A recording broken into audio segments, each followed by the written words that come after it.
Welcome to Lynn Cullen Live, talk radio without the static. Email your questions and comments to Lynn at pghcitypaper.com. And now your host, Lynn Cullen. Hey there, and welcome to yet another edition of Lynn Cullen Still Alive. It is July 20th, and it's a Tuesday, and I'm sorry we weren't here yesterday. We had technical difficulties. That's that, Susan? Yes. That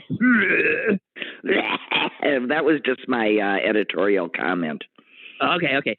Well, I just wanted to explain. I just remembered that we didn't have a show yesterday because it's not our fault this time. It was Zoom for some reason. I don't quite understand.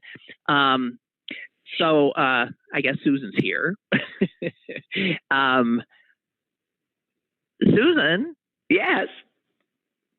I just watched Jeff Bezos go up. Me too.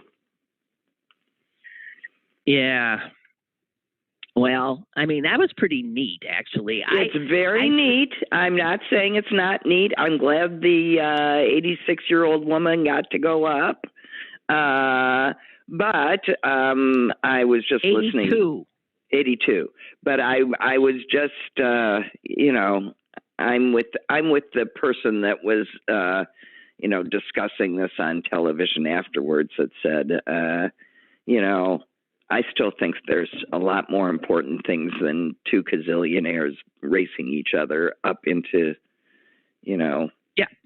space. And right. I think there's a lot more things to be spending that money on. And I'm, and he said, and I think it just speaks, it just speaks volumes about where we are as a country in all sorts of different ways. And I agree with him. I was on whatever network I was watching. I think it was MSNBC I had on. Someone actually said during it, "This is American exceptionalism." Yes, I heard that too, and I snorted.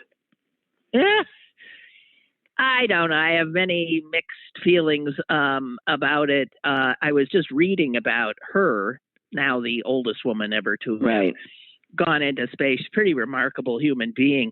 She's one of only two of these still alive of the women who were trained in the initial, Mercury astronaut program. And I was reading that these women were put through the same tests of all the male astronauts. And it says here in the science section that across the board, the women outperformed. They did as well or better, than the men. Some of what they had to endure, well, it's well known, those horrific tests they put people through, having ice water pumped into their ears to induce vertigo, being put inside a sensory deprivation tank until I guess they went berserk. She, the 82-year-old, was in the tank for over 10 hours. And the researchers who were monitoring her were getting really annoyed because they wanted to go home. and the problem was she'd fallen asleep. Well, of course. What any smart woman would do, finding herself in a nice dark room, reclining. Yeah. Oh, good. I get a chance to sleep. Somebody once, I once had at least they weren't pouring ice water in her veins and they weren't shaking her up for hours at an end. This is right. This was a nice one. This was nice. Sensory deprivation. I would like that myself. Jeez. So, oh boy, I don't know. I got so much here. Hey, what happened to our sibling? I'm afraid he doesn't feel very good this morning. Oh, now why? God almighty. Well, it's unfair. It's unfair. We actually split a bottle of wine last night and maybe just a tad more. This is an undeserved response. You mean he didn't drink that much? No. Unless he sneaked back down when I wasn't looking, but I don't think so. God almighty. No. I was speaking to Susan and my brother, who's at her home, last night. That was pretty late last night. I forget. Yeah, well, it was 8:00 your time. I think we called you around 8:00. Yeah. No. Really? Yeah. Okay, then I'm not remembering that right. I thought it was much later. Then how come I went to bed so late? I was blaming you. No. Oh, what difference does it make? Okay. So enough. God almighty. Okay. I want to read to you my favorite sentence of the day. I read this and I want to share it. Okay. It seems like when you're on, Susan, I'm often getting into the, well, I think it's because the science section comes out on Tuesdays. Okay. Here it is. A meadow frog hopper. Now, I got mixed up because that's a being. I thought it was a frog, but then I thought again, but it's a frog hopper. It's a thing. Not. It's a thing that collects frogs? No, it's an insect. Oh. It's an insect, a tiny little insect about the size of a tic-tac. And it gets its food from sucking up xylem sap from flowers. Xylem, X-Y. You're in the spelling bee now, X-Y-L-E-M. Yes, of course.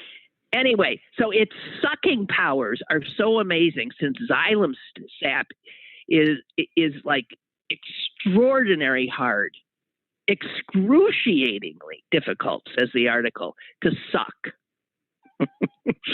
And this insect's ability to suck is like the greatest on earth. There's not a better suck up than these guys. The meadow frog hopper, no bigger than a tic-tac. But here's the sentence that started the whole story. A meadow frog hopper urinates so much that it could drown itself, but luckily it has a butt catapult that regularly flicks its globules of liquid waste into the air and safely away from its body. So this bug is urinating almost constantly, but it's not just like what we think of urination. It is propelled from something called a butt catapult, so that it doesn't drown in its own urine. And I gotta save this one for my grandson. We'll have lots of chuckles over this. Okay. And the reason the urine it's urinating so much is because the xylem sap it's sucking up that no one else could is almost bereft of nutrients. And that's what it lives on. So it literally has to suck and suck and suck and suck and suck and pee and pee and pee to get and catapult and catapult and catapult. Gee. Well, it's a life. It's a rough life. At least it doesn't have to wake up in the morning and try and figure out what to do. That's true. The headline is big on drinking, short on looks, and an enormous suck up. There it is. The meadow frog hopper, a tiny little insect with great power of sucking. So that was not the article I found. I mean, when I was looking for things of interest, the one that I found when I was looking for things of interest was disheartening. And because they're a dime a dozen. The disheartening. Did you see the story about the Paralympian swimmer? Yes. Let's tell people that horrible story. I did not. So there's a Paralympian swimmer, okay, so who is by definition disabled in some way to qualify for the Paralympics. In her case, she is deaf. She is deaf and almost totally blind. She is one step up from totally blind in Paralympian thought. Well, she has been to the Olympics before, and gold medals. Amazing. Gold medals. I think she has what, 4? Something. Yes. And her coach is also Katie Leideke's coach, and he said they're so similar. It's amazing. Anyway, she had to say, I can't go to the Olympics. And the reason she can't go is because the American Olympic Committee is telling her that she can't bring along her aide, which in this case is her mother, but that's not the point. She can't bring along anybody to show her where she is. They expect her to go, they expect to drop her in the middle of Japan, blind and deaf, and she's supposed to be fine with a mask over her face and everybody else's, so she can't lip read even though she's blind. She apparently can see well enough if she's standing on top of you. And so she had to leave. And when they're researching why, how can you throw a Paralympics and not let people have the aid that they need to get to the venue? Tell me. And they said, "Oh no, it's Japan. It's Japan's rules about not having anybody there." And they go to the International Olympic Committee. And they go to Japan. They're going, "No, that's not our rule. Of course you could bring someone. That's your people." So the U.S. Olympic Committee, as usual, I just like to say, they're awful. Yeah. So, what I don't understand is then a whole bunch of Paralympians obviously require. That's right. An aid of some sort. And she said the ones that are still going are frankly terrified. Unbelievable. Yeah, that was a bad story. I read that, and you wanna scream at somebody. Here's my question: How can you be in charge of Paralympics and not understand that some very basic concessions, they aren't concessions, are things that they view as concessions are not concessions and can't occur. These are necessities. Right. Exactly. I mean, how the hell is she supposed to find the swimming pool, which is her question? Or how's she supposed to find the cafeteria? She said she would. I mean, well, this is why she reacted this way. At a previous event several years ago, she was there alone and realized she couldn't find the cafeteria and just crawled up into a ball and was sobbing and had a terrible anxiety attack, and her mother had to come and get her. And she said, "I can't do that again. I know I can't do that. I can't see anywhere near as well as I could see 4 years ago, so I can't do that." Unbelievable. I mean, it begs so many questions. It's hard to believe. And the U.S. IOC has gotten many a black eye in the past. So the IOC in general has. But it turns out, that some of these black eyes, they had an awful lot of help. I mean, if you were saying, well, that's a conspiracy theory because how the hell could you get 3 different FBI officers to pay absolutely no attention after hundreds of complaints were made? I mean, there's no conspiracy. Well, there was. Susan, you're assuming everybody knows. Okay, I'm dropping back. I'm talking about Larry Nassar and Larry Nassar and complaints having been made to more than one FBI office. But it turns out that the guy that was in charge of one of the investigations also was seeking a job in security from, guess, Would it be the Olympic Committee, the gymnastic committee? Well, yeah, he was. So he just kept, jettisoning these things. I think he's been fired. Now they're looking to bring charges against him. Yeah. Well, speaking of the Olympics, I have a little item here that's intended to be more lighthearted. The whole idea of the Olympics used to be, didn't it, that these were amateur athletes, right? Yes. So I've never understood how, if they're amateur athletes, how all these big stars in golf and tennis and basketball, when did that become something you could do? You know what I mean? Yes. In the Olympics? I think the Americans decided they could do it when every other country was doing it, but it's not what it was. I mean, all the best players of sports and certain sports are professionals, so no one wants to watch the lesser than they. I mean, that's all I can think of. It's ratings. It's about ratings, which is money. It's television. It's television more than anything else. The Olympics are held not for the athletes. The athletes are the least of it. That's why these kinds of things happen.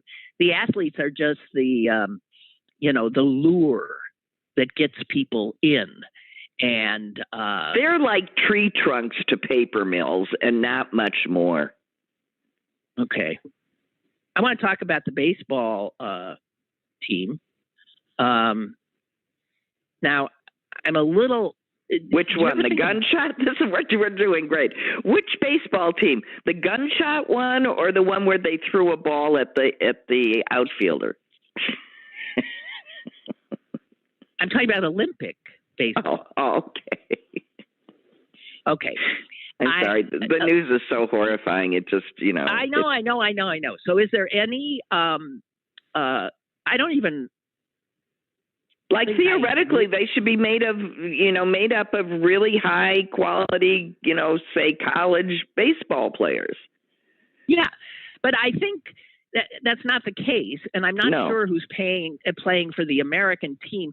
One of the problems is that the Olympics are during the baseball season. So it's sort of hard for players, right, to be two places at once. I think that's one of the problems.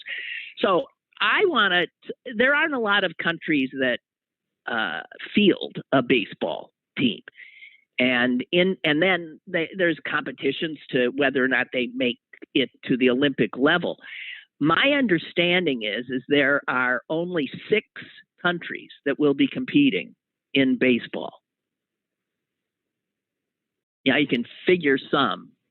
Americans. American, Japan, right? And then let's say Dominican Republic. There's a lot of baseball players that come from. That is correct. Cuba. That would be a good guess, but is not the case. I'm not sure why. I'll give you the others. So it's U.S., Japan, Dominican Republic, Mexico, Korea. Yeah. And Israel. Now, here's the funny thing. There are next to no baseball diamonds in Israel. And the guess is that there's maybe in the entire country 1,000 people who play organized baseball in Israel. But if you dig into your memory bank, you might remember that somehow 4 years ago, or maybe 8 years ago, the Israelis did field a baseball team. It was this ridiculous hodgepodge of former Jewish baseball players, amateur and a few professionals, who were able to, by virtue of being Jews, also get Israeli citizenship, because you have to be, if you're playing for Israel, you have to be a citizen. And if you're a Jew anywhere in the world, Israel will say, you're a citizen. Right. Right. So you might remember they had a mascot who was called the Mensch on the bench. And it was a dummy. It was a dummy that they dressed in, Hasidic clothes and the hair with the rings and the strings and the this and the black hat and the long black coat. Right. And they put him in the dugout, and they would give him ceremonial offerings like Manischewitz wine and gefilte fish. The Mensch on the bench is no longer. They've decided they're going to be more serious this year. So they're still fielding a team. And it says right here, it's a this is again from the sports section of the New York Times. It's a ragtag assemblage of retired major leaguers, current minor leaguers, and weekend warriors. One of the pitchers works in Manhattan as head of programming for City Winery. Another pitcher is an investment analyst with Goldman Sachs. And another is an exporter of bathroom fixtures. Living their dream. They're living their dream, man. Yeah, but listen to this. 4 years ago, the Israeli baseball team was ranked 48th in the world. But they qualified for the World Basketball Classic and made it to the second round. We're basketball now, not baseball, basketball? No, did I say basketball? I meant baseball. I'm still in baseball. Okay. So these upstart ragtag Israelis are like winning. And in 2019, they continued winning by qualifying for these Olympics. And one of them, the team trainer, said, "We joke that we're a combination of the Bad News Bears and the Jamaican bobsledding team."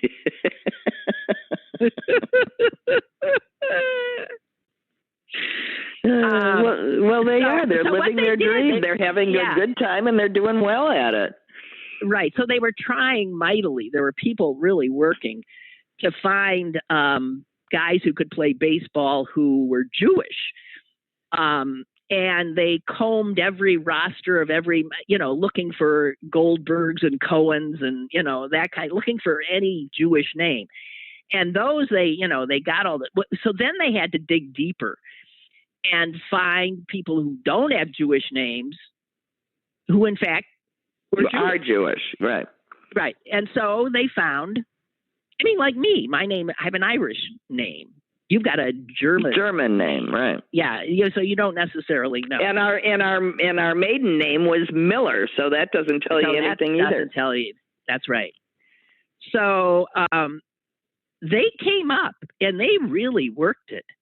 A guy named Ty Kelly, who was a major leaguer, turned out to be a Jew. A guy named Danny Valencia turned out to not only be a Jew, they had his bar mitzvah certificate.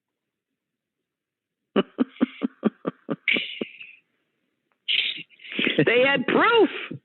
They did.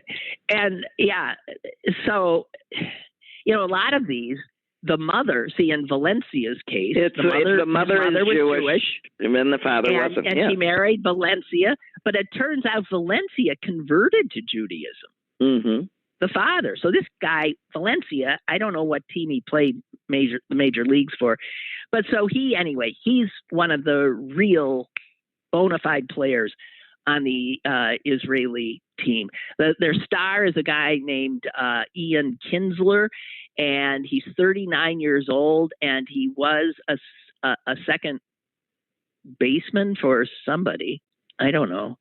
Anyway, so there you have it. I just think that's great. If you're looking for things to root for at the Olympics, the Israeli baseball team. That sounds like fun.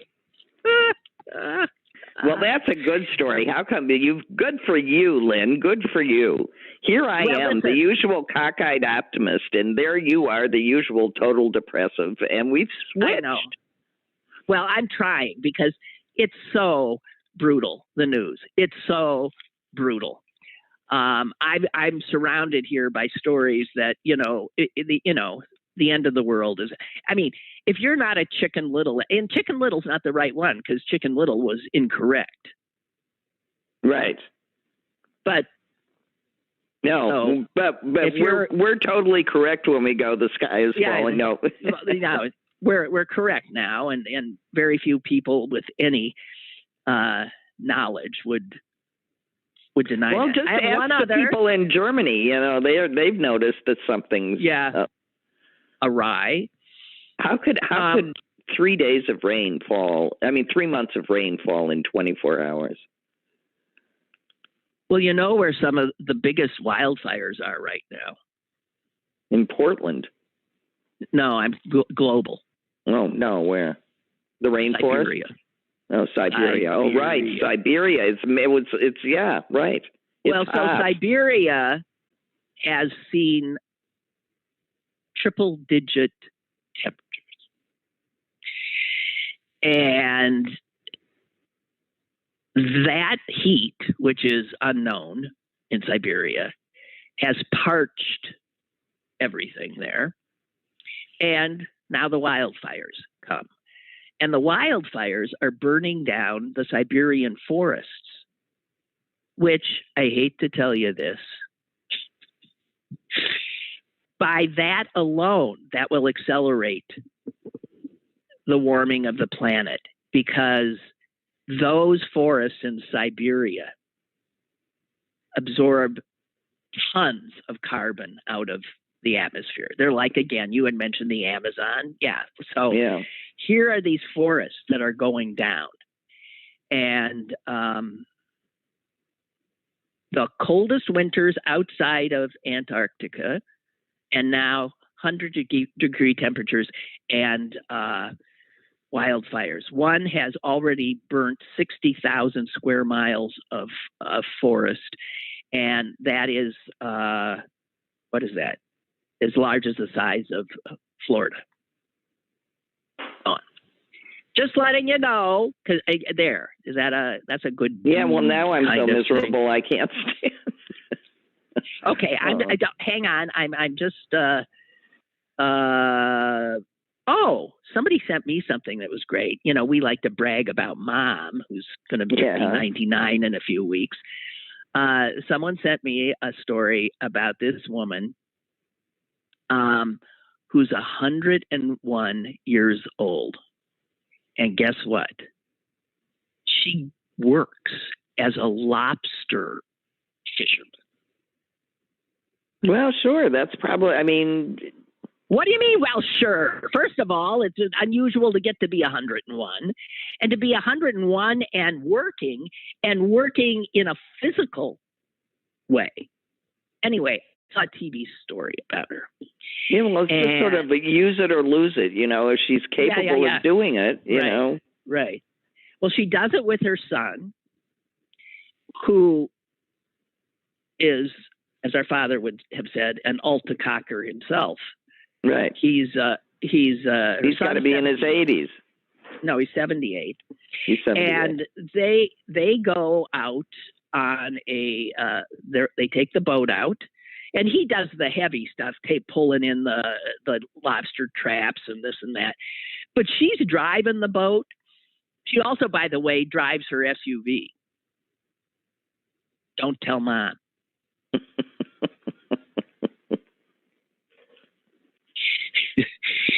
101. She's driving the boat, and she also, when the lobsters come on, she bans them. They're right. She's the one that goes after the claws, right? She's banding them and stuff. And man, she was the happiest person. She was happy and laughing, and she actually started annoying me, because after everything she said, she would just laugh and laugh and laugh. And I thought, you can't be annoyed by a happy 101-year-old woman. But I was, I admit it. Like, I would be annoyed. I would be annoyed at anybody who laughed after everything they said. Well, maybe she was nervous. Does that occur to you? No, well, maybe. She didn't seem like the type. The other interesting thing is I think this was in Maine. Yeah. I didn't understand a word she said. Oh, yeah, that's an accent. That's an accent. Wow. But anyway, there she was. What else do I have that's maybe somebody sent me a poem, Susan, a la Dr. Seuss. Yeah. About the space flight? No, it's patterned after Green Eggs and Ham, and it's about how people of our age are feeling these days. Okay? Okay. I'm about to do a rendition. Very short. I cannot see, I cannot pee, I cannot chew, I cannot screw. Oh my God, what can I do? My memory shrinks, my hearing stinks, no sense of smell, I look like hell, my mood is bad, can you tell? My body's drooping, have trouble pooping, the golden years have come at last, the golden years can kiss my ass. Little crude there at the end, but that's it. Okay. Just sharing it for anybody who got a chuckle, okay? Well, or for anybody that's nervous that what they're living through is somehow unusual. It's apparently universal. Oh, yeah. So here's the other thing. I saw an obituary, and man, my head went, whoa, because there was a name of a guy that I worked for once. And I thought, oh my God. And then I saw the age. I thought, no, because he was younger than me. But was or about the same age. And this guy was 80. I thought, well, it might be his father. And then it turns out it wasn't his father, but it was, yes, an uncle. Here's the title, the headline: William H. Regnery II, who bankrolled the rise of the alt-right, dies. Now, this is a guy whose name you don't know because he flew under the radar. The name you do know is his brother, I believe, and the father of the guy I worked for, who founded Regnery Publishing. Oh, that guy. Yeah. And they print every horrific book by every, right-winger imaginable. So the Regnery... That's where Josh Hawley went after... after they stopped whatever, the reputable publisher wouldn't... Right. So Regnery was... a lawyer, the one I knew, was a lawyer in Madison when I was working as a legal secretary. And he was at the firm I worked for. Melly Shields, Walker and Pease, may I help you?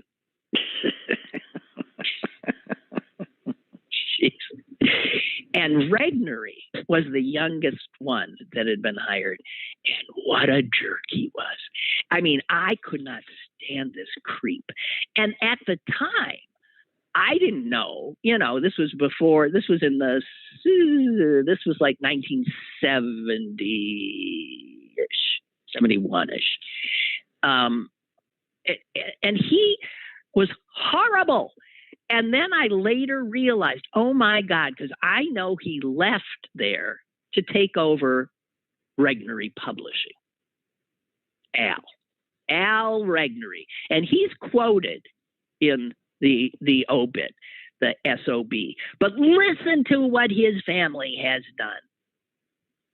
First of all, this William Regnery, now dead, yes, has been called the most influential racist you've never heard of. And this family did Regnery Publishing, and this guy underwrote more horror than you can imagine. Do you know who he brought on to, he created a think tank called the National Policy Institute, which was designed to inject white supremacy into mainstream political conversation. And guess who he found to run it? because I'm looking at a picture of him with him. This is the picture they used in the obit. A nice-looking young man named Richard Spencer, who was by then, at the time, a PhD student. Richard Spencer, for those of you who think I know that name, he's the one who organized the Unite the Right rally in Charleston in 2017. The Jews will not replace us. The Jews will not replace us. And killing that poor girl, right? Yep. So he not only, I mean, this guy was out of his mind. And I'm looking, classic. Here, he's like sort of a, white-haired guy with a bow tie and a striped shirt and, looking every bit that, the rich, white racist. Yeah. He was totally into white identity, eugenics, reducing all immigrations, and even, get this, splintering North America into racially pure ethno-states. That's how far gone. God. Well, and he's not alone. He was very successful. He lived to see this. He did it. This white supremacy now has overtaken one of the parties, one of the political parties. Extraordinarily successful. Unbelievable. I knew, this Al Regnery, who I knew was a jerk, and I know his dad was a jerk. But this guy is part of the family I did not know about. And he was doing this crap from the time the Regnery I knew was a little kid. He attempted to keep Democrats from voting in Philadelphia when Goldwater was running for president. So what's that, 64? Yeah, it was 64, right? Right, 1964. Listen to how he was trying to keep Democrats from voting. He hired an airplane to drop these chemicals, drop dry ice into the sky to make a storm. He's insane. So they wouldn't vote? Yeah. Oh, those black people, they don't like rain, and they wouldn't vote. He was up there throwing the dry ice out. He recalled, according to the obituary, having burned his fingers on the dry ice containers. I got to tell you. Oy! So, anyway, there's a Regnery dead, and we should all feel better as a result. No, well, I'll toast his passing later this evening. Okay. Now, I was, for some reason, I know, I was watching some stupid old musical, and they were singing about Kalamazoo. And I was thinking there are certain city names that are just so, they're begging to be in a song. How do you not write a song about Kalamazoo? Right? And I think Kalamazoo, somebody could look it up. I think Kalamazoo has made its way into more than one song. Oh, I'm sure it has. It's just too good. Think? It's just too good. So but then there's others. It's because the sounds are so pleasant all the way through, and it's just it's musical to begin with. It's not, but if you bring up say I don't know Sheboygan, that's not as good a thing to write a song about. No, because it's not poetic. Right. But I started wondering about, 5 best songs about Kalamazoo. This is the one I heard, Glenn Miller. Because, that's it. It was a musical with Glenn Miller and his orchestra. Really lousy. But the song was, I've Got a Gal in Kalamazoo. Right. Yeah.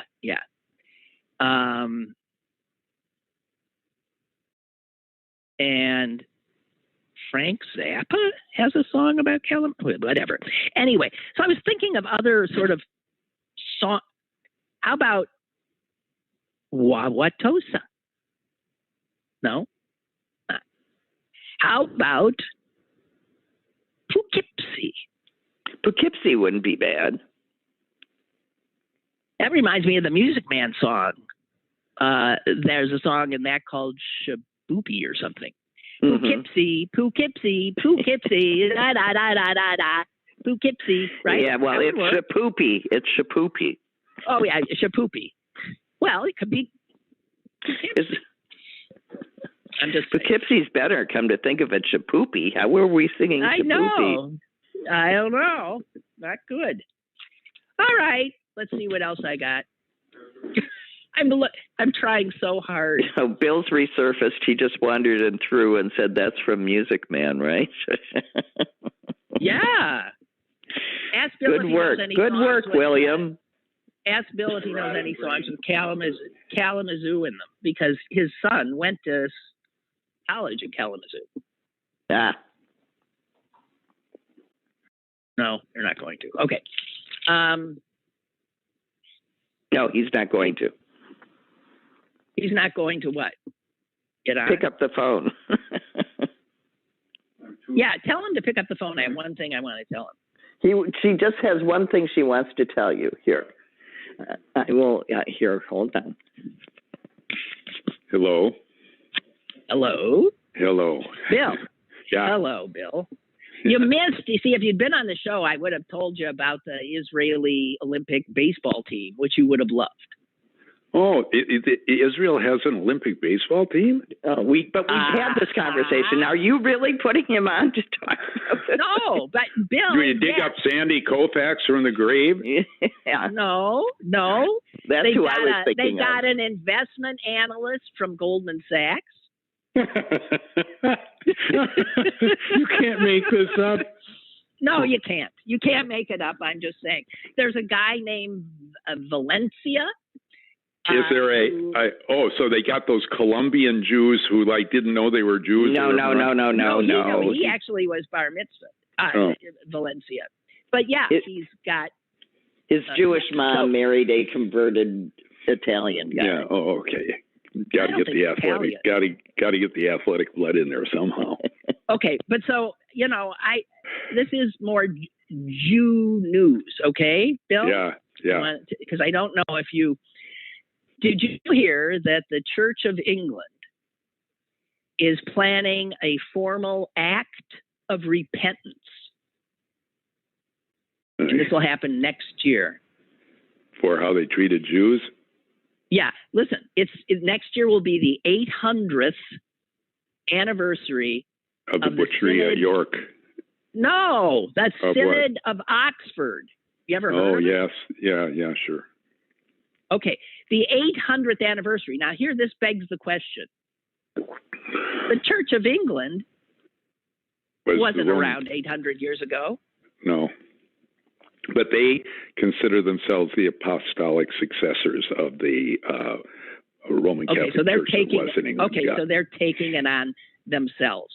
Yes. And this 800 years ago, in 12,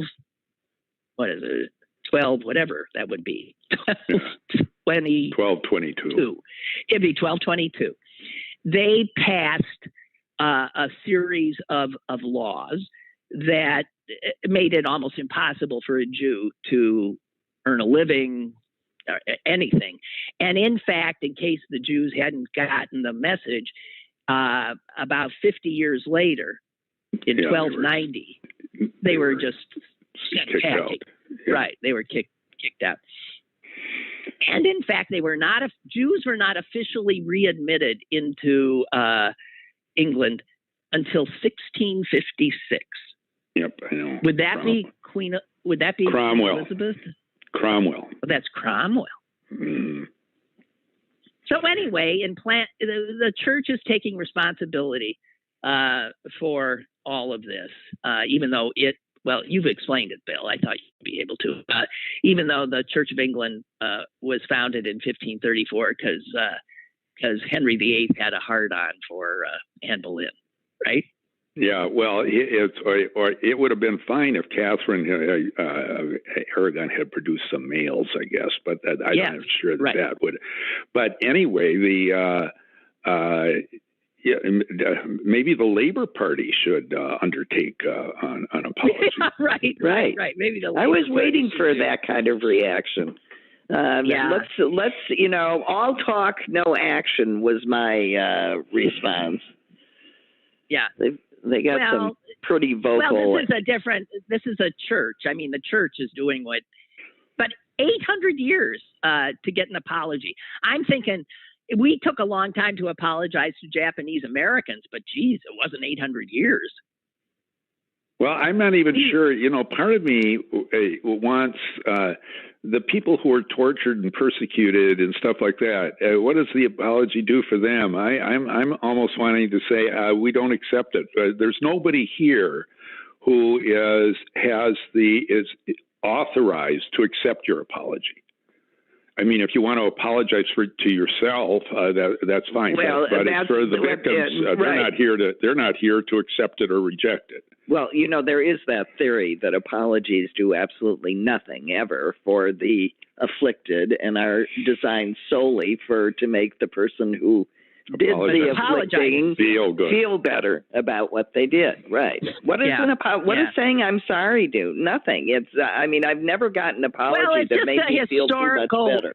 I know. In one of my books, it's an acknowledgement. They should call it an acknowledgement of their woeful misbehavior and not bother with the apology part. Just own it. That's the thing. In one of my books, I think Faking It, I have a chapter on apology, and the two, I remember. They are the two most unmeant words in the English language. I'm sorry. Yeah. Or I'm sorry. They come after they beat out I love you. Well, you know what? You point out in that's part of the book that I actually read, Bill, because I think you point out that, think of how as a child you were told, you say you're sorry to your brother. Yeah, I know. We teach sorry, like you say to the little kid, I have that in the book. You say to the little kid, it's their little brother, you apologize to your little kid. No. You apologize to your younger brother. No.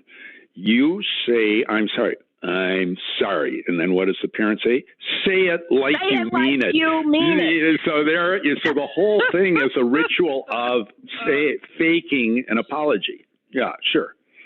And the little kid who gets the apology loves it. He doesn't want the other kid saying, "Oh, I'm sorry." He wants the kid extracted from the offending kid because he knows it's killing the kid to have to say it.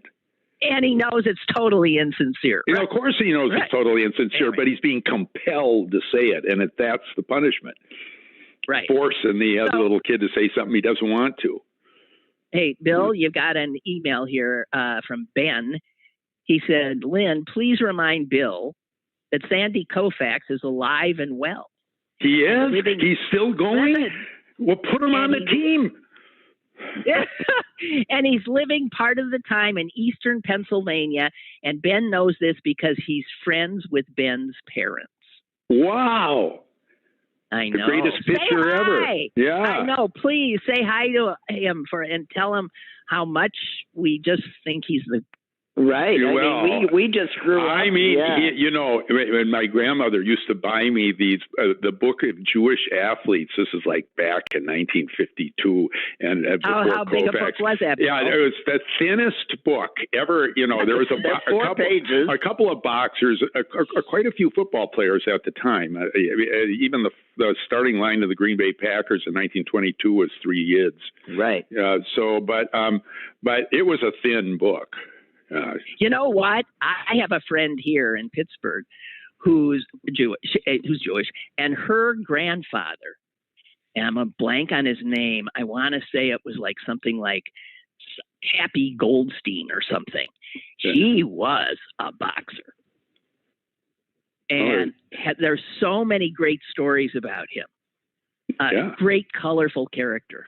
Yeah. I've got the name wrong. If anyone knows, well, they were They were the immigrants, the little tough kids, and that's who they hang around the boxing gyms, and they They'd be boxers. Yeah.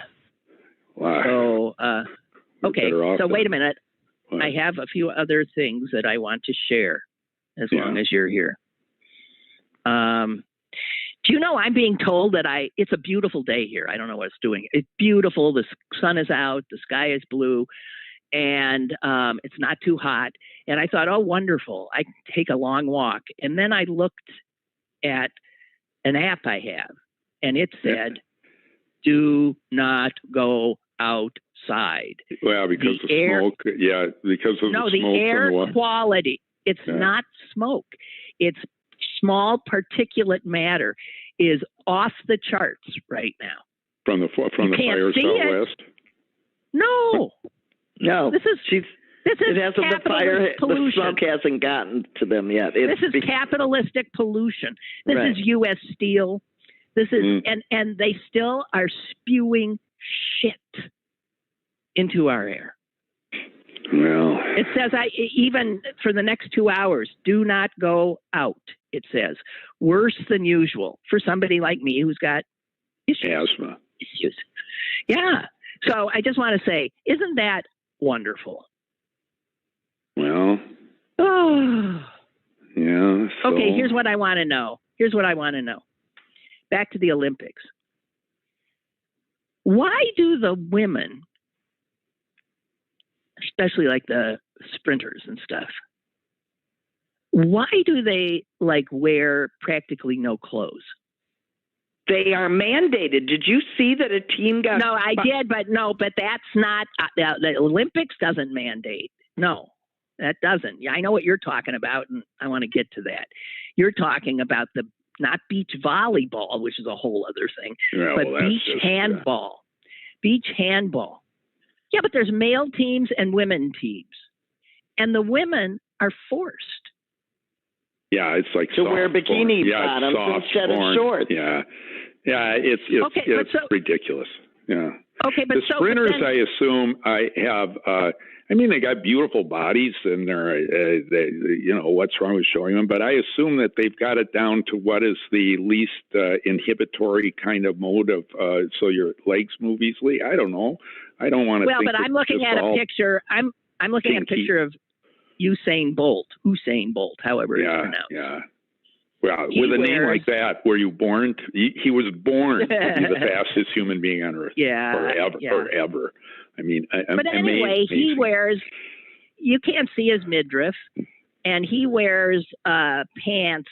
They're tight, but they go down to his knees. Yeah. So it has nothing to do with inhibiting your. It does have more to do with because increasingly now the women are wearing almost bikinis when they're running. Yeah. Their midriffs. Well, I don't know. I have no idea what it's about. I assume that the worst interpretation you can put on it is probably the truthful one. I think that's what it is. Oh, wow. Wait a minute. The only reason I'm telling you, the only reason that a certain segment of society can think of to watch women's sports is if they get to ogle them. And so, they just think that's part of the ratings. They have to be undressed. It has nothing to do with what they're actually doing. Right. You say ogle, and I say ogle. I used to ogle, maybe. I used to run in high school. I used to be a reasonable sprinter, and the women's times are just really compared to what they were when I was, back in the mid '60s running. The women's times are really extraordinary. I mean, they can really, it's amazing. Yeah. Yeah. I mean, they are something else. Hey, Gigi has written in, the audience keeps us, you said Sandy Koufax is dead. Somebody writes in and says, I say it's U.S. Steel, why I can't go outside today. And Gigi writes, the AQI, which is the index, is reflecting the smoke from wildfires in Canada as well. Oh, okay. So it is not it's not all our. It's not all our industry. We are just so lucky to live here with the worst air. Some of the worst air quality in the country is right here, even though it doesn't look like it. It is. And Gigi says, I, like you, looked at the index this morning and ended up canceling my early morning bike ride. Geez, I mean, I don't know. Yeah. Well, So here's the thing. Well, you think we're being... No, that you're really told don't. No, and I mean, and if you can just wait for a couple of hours and then go out and do it, because it'll blow by in a couple of hours. The air starts moving. Often it lifts a little bit. So you do. So you send it over to Scranton. You send it over to Scranton and then go out and take your walk. I don't know. It's everyone for themselves. Yeah. Okay, so I just want to point out that some of the at least breaking news was that there's it looks like all these states and cities and every other kind of jurisdictional bailiwick that have sued the pharmaceutical companies for the horrors of the opioid pandemic. It looks like they've hammered out a settlement, but it has to be signed off on by all these states, cities, counties, Native American tribes, other jurisdictions. So whether this, and listen to what it says.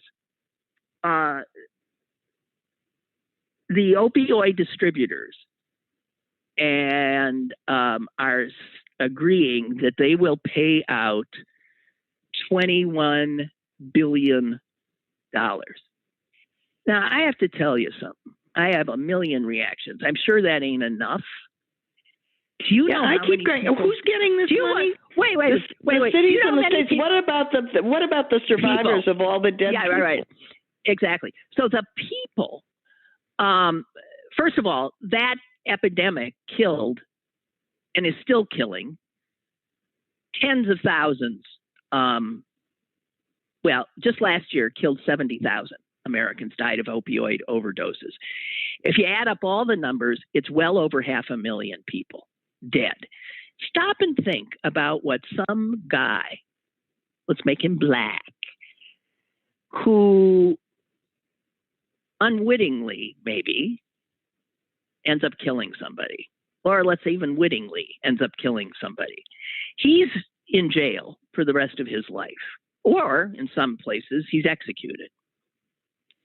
How do these people, these corporations who kill more than 500,000 Americans and continue to kill them, how come no one goes to jail?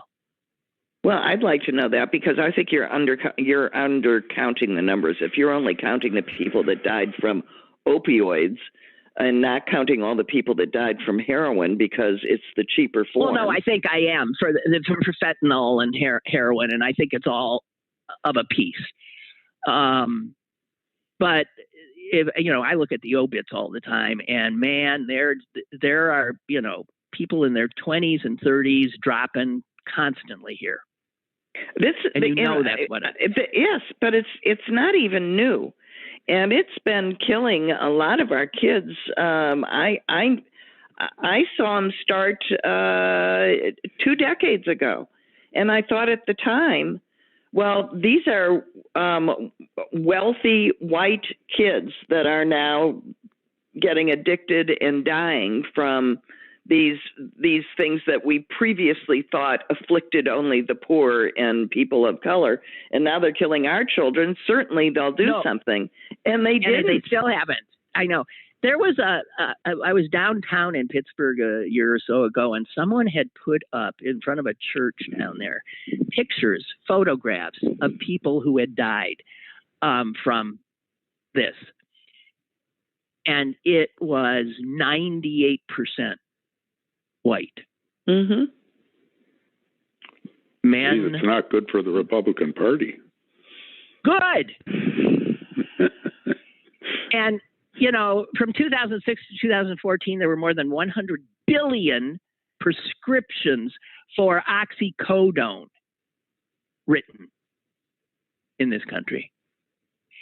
And no one goes to jail. No, and then there's yet another side to this problem, which is there are perfectly legitimate uses for these drugs used correctly, and now That's people correct. that actually need them, right? I have a friend who needs it. can't get them easily. because we to actually enforce policy with any kind of nuance is apparently beyond our abilities in this exceptional country. Well, you guys, my clock says we done did it. Oh, good. Another cheerful day on the Lynn Cullen show. She started out cheerful. I was the one that was grumpy. Yeah, Bill, you didn't hear about, can I read for Bill this thing? Sure. Bill, there's an insect called a meadow froghopper. Yeah. I mean, it's no bigger than a tic tac. Yeah. And it says here, that little thing urinates so much that it would drown in its urine, but for the fact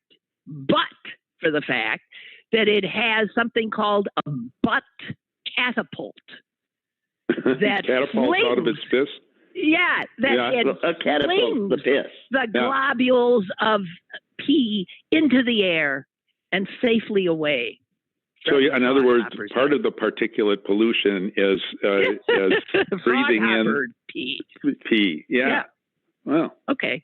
So I just wanted you to know that. And I love all the little things about insects. They're so amazing. Yeah. They're more amazing than humans, actually. But I read recently that in fact this globe is their globe.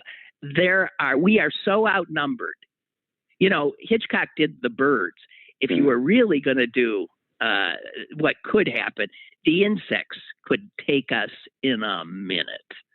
The cockroach, when they dig up these cockroaches in amber, that are, God knows how many millions of years old they are exactly without any modification the present cockroach, so that the cockroach. I thought you were going to say they break open the amber and they walk out. Well, they could. They achieved absolute. The perfection of the form very early on in their evolutionary history, and no kind of modification was better than what it had achieved. So the cockroaches you see were just been are perfection. And what is that? Is that called? Is that what I never took Latin? Sui generis means? No, sui generis. Sui generis means a thing unto itself. Yeah, it means unique. Unique. Yeah. Okay, but so anyway, this would be what? So they've already they figured out on the optimal form very early on in their genetic development and their evolutionary development, and they have no kind of mutation. There's no reason to change.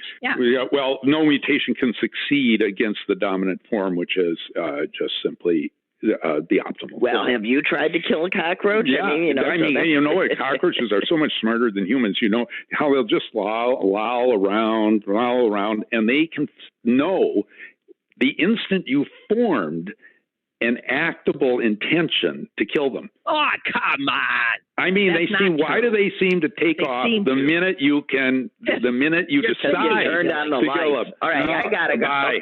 Bye. I'm joking. Okay, we do have to go. Okay, I understand. Bill, safe travels. Yeah, thanks. Just please don't let me go more than 15 miles an hour the speed limit. My neck's bust and I lose my license for a year. Well, no, then don't go. Just don't. Okay. God almighty. Welcome to our family. Goodbye. All right. Bye, guys. I'll be back tomorrow. Toodaloo. Lynn Cullen Live, Monday through Thursday from 10 a.m. to 11 a.m. and archived at pghcitypaper.com. The opinions expressed on Lynn Cullen Live are those of the host and do not necessarily reflect the viewpoints of Pittsburgh City Paper or its advertisers.